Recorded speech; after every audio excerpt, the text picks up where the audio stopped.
Have you ever wondered what would have happened if Ford had built the ultimate Mustang with absolutely no compromises? Not a styling package, not a mild performance trim, but a machine engineered purely to win, barely civilized enough to be sold to the public. That is exactly what the 1969 Ford Mustang Boss 429 was.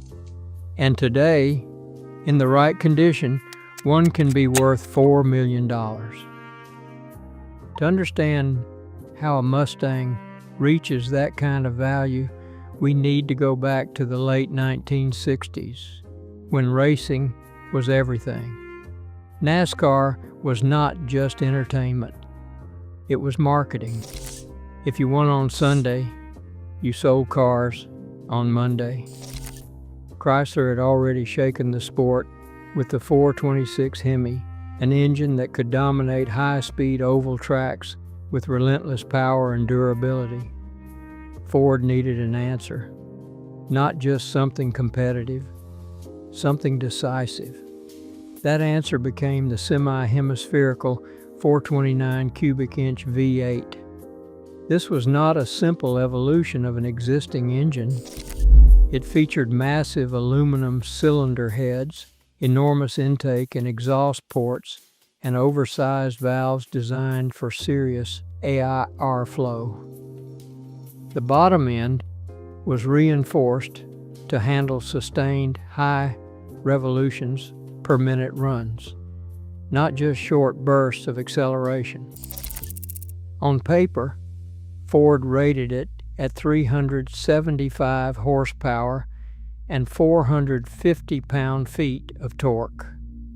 But few people believe those numbers. Based on its compression ratio, airflow capability, and internal components, most experts estimate the real output was comfortably over 450 horsepower in street trim. There was just one problem. The 429 did not fit inside a standard Mustang engine bay. At the time, the largest engine available in the Mustang lineup was the 428 Cobra Jet. The 429 was physically wider and taller. Installing it required serious structural changes. Ford could not simply drop it into the existing chassis on the regular assembly line, so they turned to Kar Kraft, a specialty contractor in Brighton, Michigan. Standard Mustang Mach 1 bodies were pulled from the Dearborn plant without engines and shipped to Kar Kraft for conversion. There, technicians notched and reinforced the shock towers, relocated the battery to the trunk, revised the suspension geometry, and fabricated custom exhaust components to make the massive engine fit. This was not routine production work. It was hands-on engineering surgery performed car by car. In 1969, Ford built 859 Boss 429s. In 1970, they produced 499 more. That means just over 1,300 were ever made. From the very beginning, this Mustang was rare.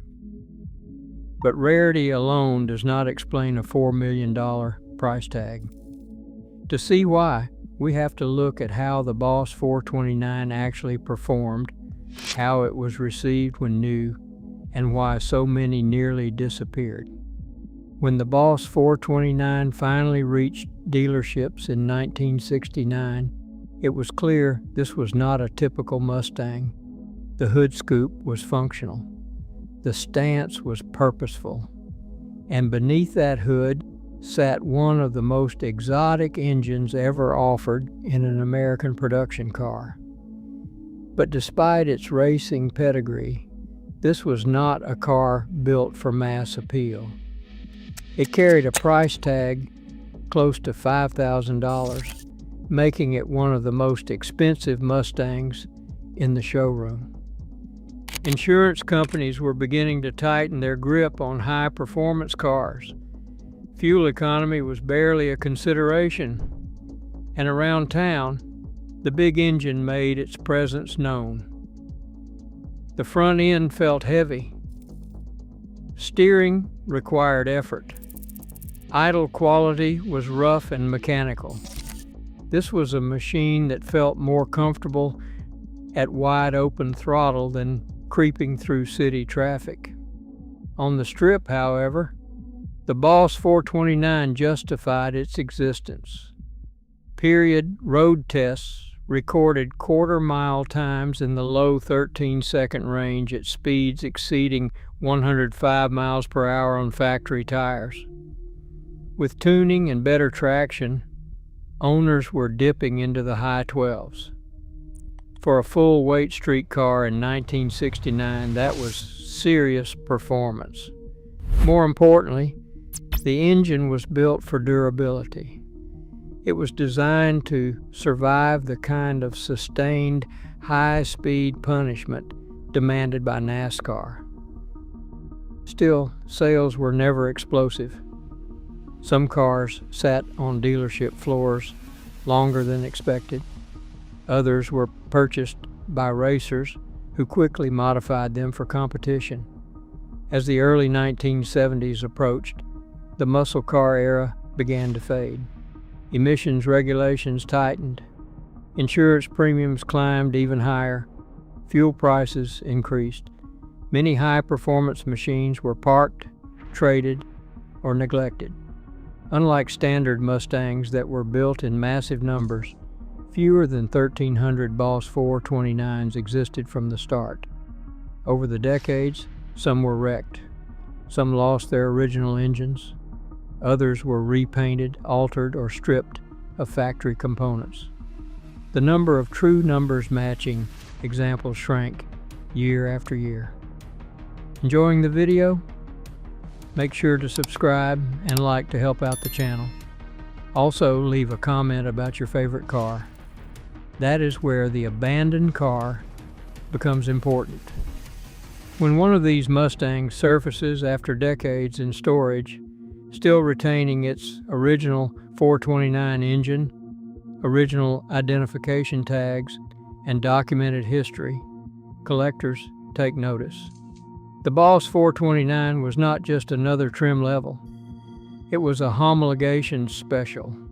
It existed only because Ford needed that engine to compete.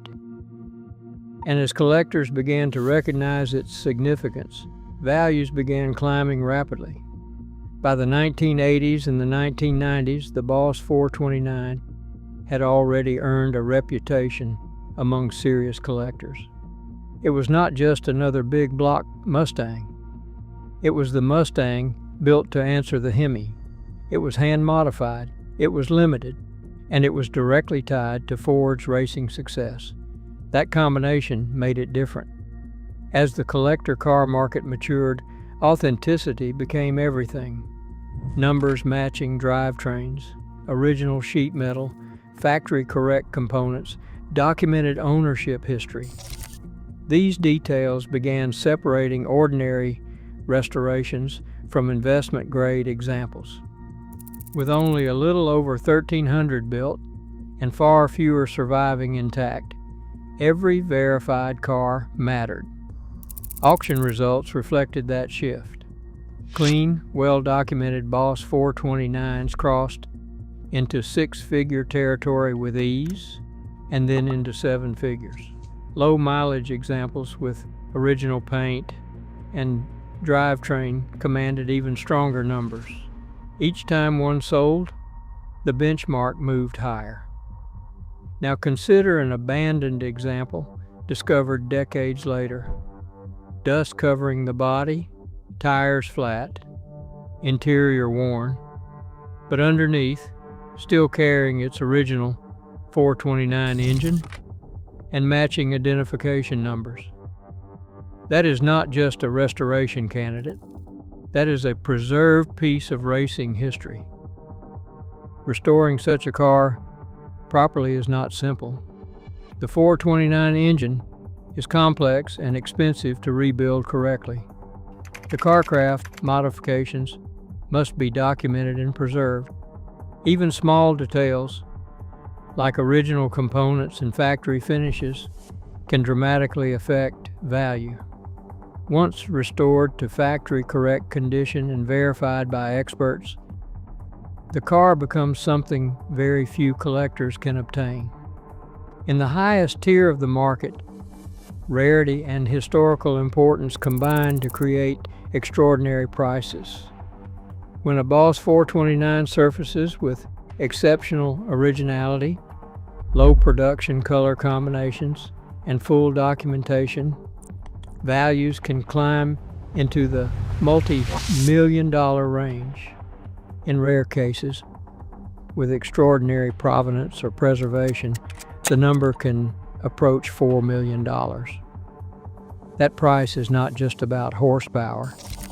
It reflects the moment in history when manufacturers were willing to re-engineer production cars just to compete. It reflects Ford's determination to fight back against the Hemi, and it reflects how few of these cars survived untouched. The 1969 Ford Mustang Boss 429 was never meant to be common. It was built to win. And decades later, that singular purpose is exactly why an abandoned one can transform from forgotten metal into a $4 million icon.